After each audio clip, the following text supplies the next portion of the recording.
છે તો બે શબ્દ બોલી શકી છે પણ ઈથીને વિશેષ જો વાત કરું તો હમણાં જ્યારે અમે અંદર આવ્યા ત્યારે બાપુ વાત કરતા હતા વડીલ મુરબ્બી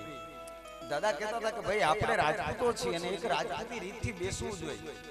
હમણાં તો ભાઈને એવું એલાઉન્સ કરવું પડ્યું હતું કે ભાઈ ખુરચી ઉપરથી બધા નીચે બી આવો આગળ આવો એમ.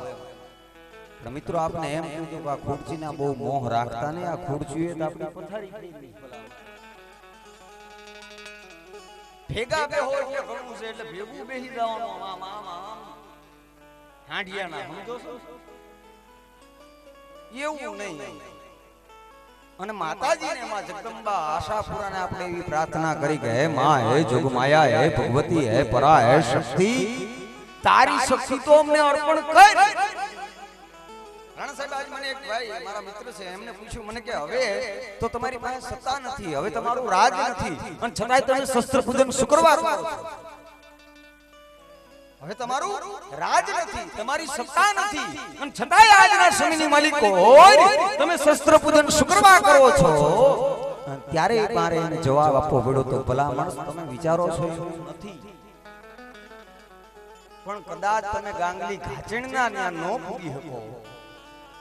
અને અમે અમારી આ વિદ્યા ન ભૂલી જાય ને એટલા માટે અમે યાદ કરી છીએ ભલા માણસ, એટલા માટે અમે આનું પૂજન કરી છીએ. હા અને ત્યારે પ્રથમમાં શક્તિમાં જોગમાયામાં આશાપુરા જે કઈ કાલાવાલા તો આપણને આવડે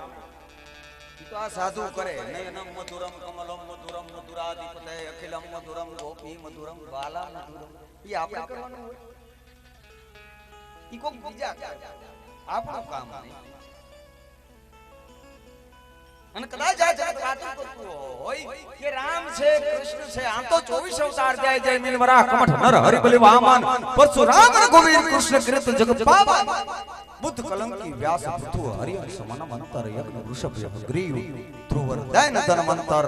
બદ્રીપતિ દત્ત કપિલ દેવ શંકાદિક કરુણા કરો અને 24 રૂપ લીલા રચી અને અગ્રદાસ ઉર્પધરો અવતાર 24 માંથી તો કે મુખ્ય કેટલા તો કે દશાવતાર જેનું ભાગવતની માલિકો વર્ણન થાય છે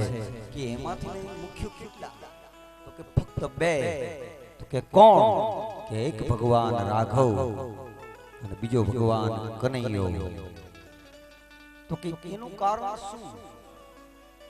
ન્યાય પ્રશ્નાર્થ ઉભો થઈ જાય ને ભાઈ કે આ બે જ શુક્રવારના બે જ આ જગતની માલિકો હોય ગામડે ગામડે જાઓ શહેરે શહેરે જાઓ એક પણ એવું ગામ ન મળે કે જ્યાં રાઘવનું મંદિર ન હોય કે ભગવાન યાદવેન્દ્ર સરકાર કૃષ્ણ ચંદ્રમણીનું મંદિર ન હોય. આ 22 ને બાકાત કરી અને આ બે ના મંદિર ગામો ગામ શુક્રવાર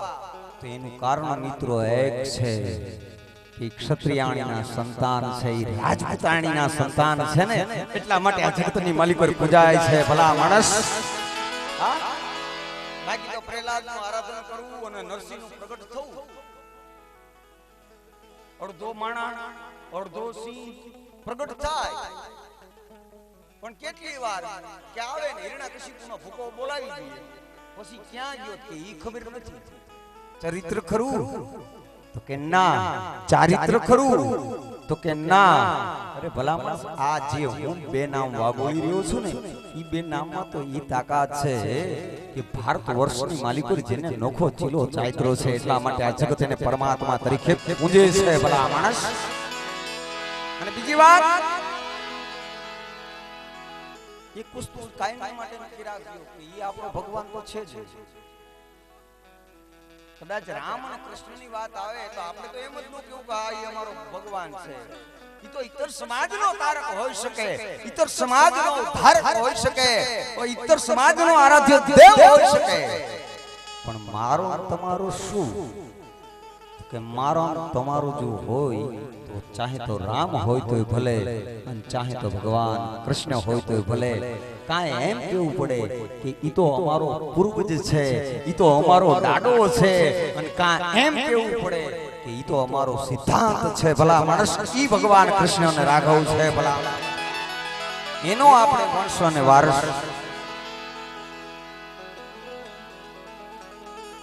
અને આ જ વાત છે રાણા સાહેબ કારણ કે હવે આ કોની વિચારે કહેવા જેવું જામ ખંભાળિયાનો હતવારો બેઠો હોય ત્યાં આ વાત ન થાય કારણ કે એને માથેથી જવાનું છે એને એમ થાય કે અતિરેક કરે છે પણ હું તમને જાહેરમાં કહું છું મિત્રો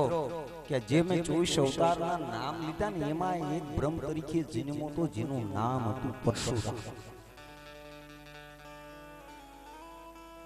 કોઈ ગામની માલિક કોઈ મંદિર ખરું તો કે ના કે સમગ્ર સમાજ પૂજે તો કે ના કે સમગ્ર કોમ પૂજે તો કે ના સમગ્ર વર્ણ પૂજે તો કે ના તો કે એનું કારણ આ જ કારણ છે કે જે આપણે અહીંયા શક્તિની ઉપાસના કરી છે જેને આપણે માં કહી છે બાપનું કેવું અને માં માથે કુવાડીનો ઘા કરવો પરશુનો ઘા કરવો અને જે પોતાની જનેતાનો શિરછેદ કરે એ આ જગતની માલિક કોઈ દિવસ ન પૂજાય ખોટી વાત છે ભલા માણસ હા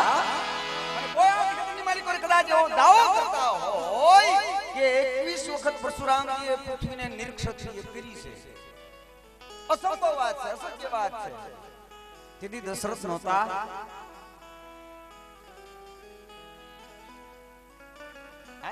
મને કઈક સામું દઈ ગયો તો મને ખબર પડશે મને નકર ખબર નહીં પડે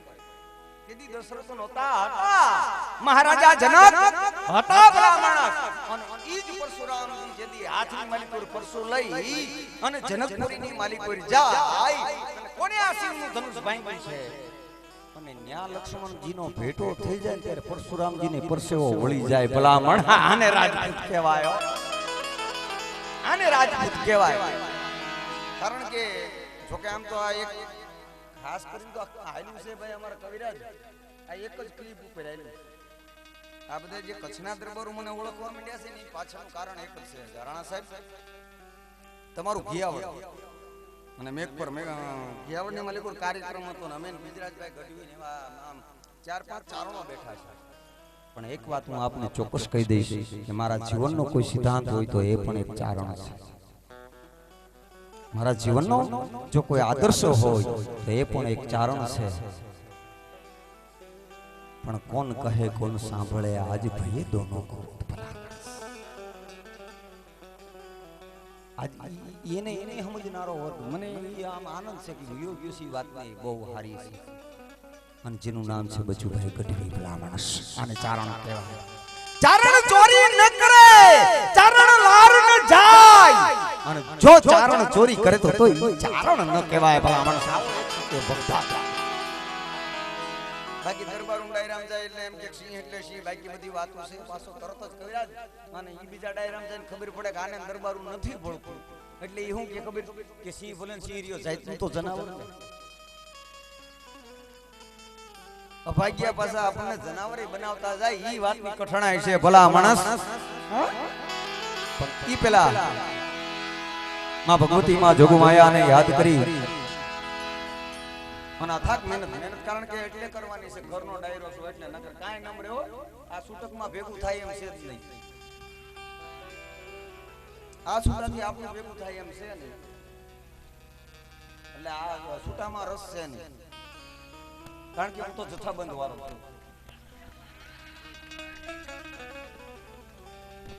પણ હું રાણા સાહેબની મર્યાદા રાખું છું એટલે નથી કહેતો શેનો જથ્થાબંધ વાળો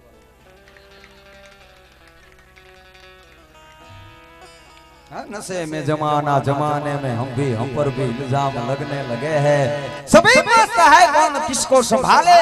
और जिधर देखिए सब लड़खड़ाने लगे हैं पीना आराम पिलाना आराम और पीने के बाद तो के होश में आना आराम मणा एम आनंद करवा जेवुं नथी काई आ पीवाय ने पवाय दिग्बा भाई आ पीवाय नहीं आ पवाय आ तो उदय मारवानी दवा छे आ खास કરીને તો યુવાનોને કહું છું આ ઠીક છે જીજી ની બધા ઠાકી ગયા અને કદાચ પીતા હોય એને બોટલો પૂરી પાડી દો પણ તમે અભાગ્ય પીતા નથી કારણ કે પીતા નહીં કારણ કે હવે આપણો ટાઈમ પીવાનો નથી હવે પાવાનો આવ્યો છે અને એમાં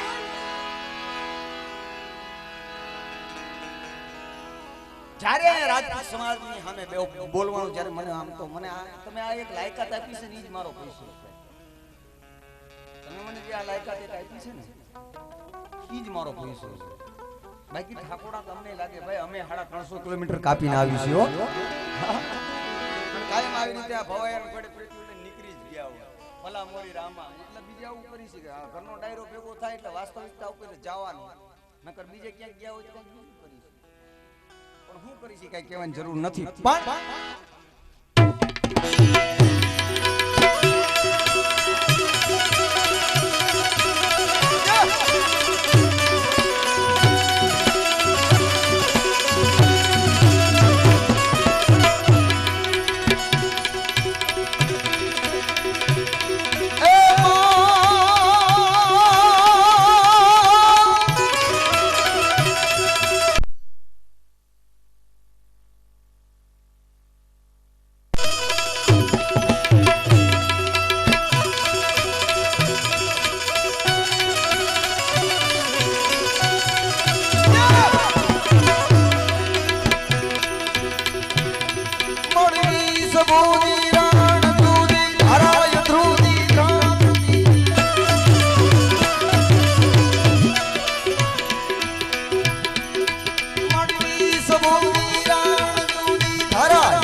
भरती फरक भरती हाँकती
માં ભગવતી આશાપુરા, માં નવદુર્ગા, માં અંબે, માં હિંગળા, જે કોઈ નામ છે, જે કોઈને માનતા હોય, જે કોઈના કુળદેવી હોય છે. પણ મિત્રો આપને એક વાત કહું કે આ દુનિયા એમ કે છે કે રાજા, ચારણ અને વાણીઓ, ચોથી નાનકડી નાર, આ ચારને કોઈ દિવસ ભક્તિ લાગે નહીં, અને લાગે તો કે બેડો પાર. પણ એમાં એક શબ્દ હું કાપી નાખું, રાજા, અને તે પછીનો જે શબ્દ આવે ચારણ, એ શબ્દને કાપવો પડે. કારણ કે ચારણને કરવી નહીં પડતી હોય ભલા માણસ. એનું કારણ છે કે જેના ગોળીએ જ ખુદ જગદંબા જન્મતી હોય, ખુદ ભગવતી પ્રગટ થતી હોય, ખુદ જોગમાયા જ પ્રગટ થતી હોય, અને જ્યાં શક્તિ આવે છે, જ્યાં પરા આવે છે, જ્યાં જોગમાયા આવે છે, જ્યાં ભગવતી જન્મે છે, એને પછી ન કરવું પડે નયનમ મધુરમ કમલમ મધુરમ. જા કરે ભલા ઈ શક્તિ છે, ઈ પરા છે, એના સાનિધ્યની માલિકો જ્યારે મળ્યા છે ત્યારે જે હું જે બે મુખ્ય નામ લઈ રહ્યો તો, એક ભગવાન રાઘવ અને બીજો ભગવાન કૃષ્ણ, એને પણ જેની ઉપાસના કરવી પડી છે. કાને કુંડળ શોભતા, પાવ ધર્યો પાતા. આજ કદાચ તમે માં ભગવતીને માથું નમાવવા માટે થઈને કદાચ માતાના મઢની મલિકુર જાઓ તો કે કાને કુંડળ શોભતા અને પાવ ધર્યો પાતા, કેવી અડીખમ.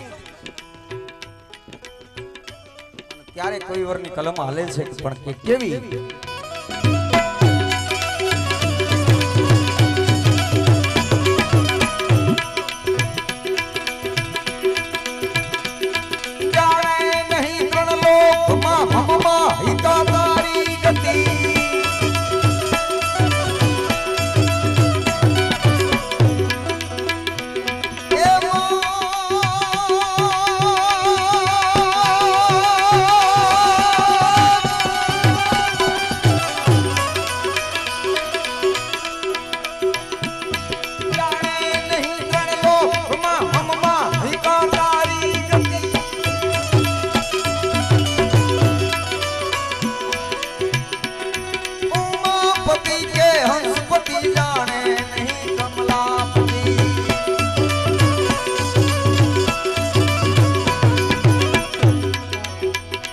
ઉમાપતિ એટલે ભગવાન ભોળિયોનાથ,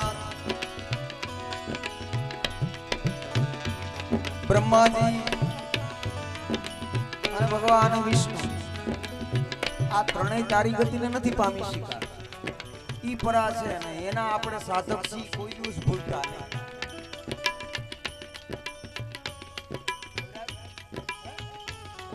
છે એ શક્તિનો ઉપાસક છે, કોઈ દિવસ ભૂલતા નહીં. અને જેથી આ ભૂલી ગયા ને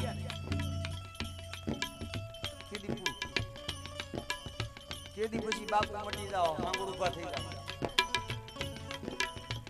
તેથી બાપુ મટી જઈશું અને હાંગળ ઉભા થઈ જઈશું, ને એનું જીવતું જાગતું ઉદાહરણ જો હું તમને કાંઈ આપું તો આપણે તો ભલા માણસ લગભગ મને એમ છે રાંધી ગયા. પણ હજી જો આ દુનિયા જો આપણને કદાચ બાપ કહેતી હોય ને, તેનું કારણ એક જ છે કે મારા ને તમારા ઘરે જે ઓરડા ઓઢીને જે બેઠી છે ને,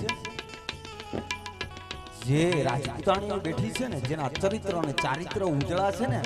એના અનુસંધાને મને તમને કોક બાપ કહે છે,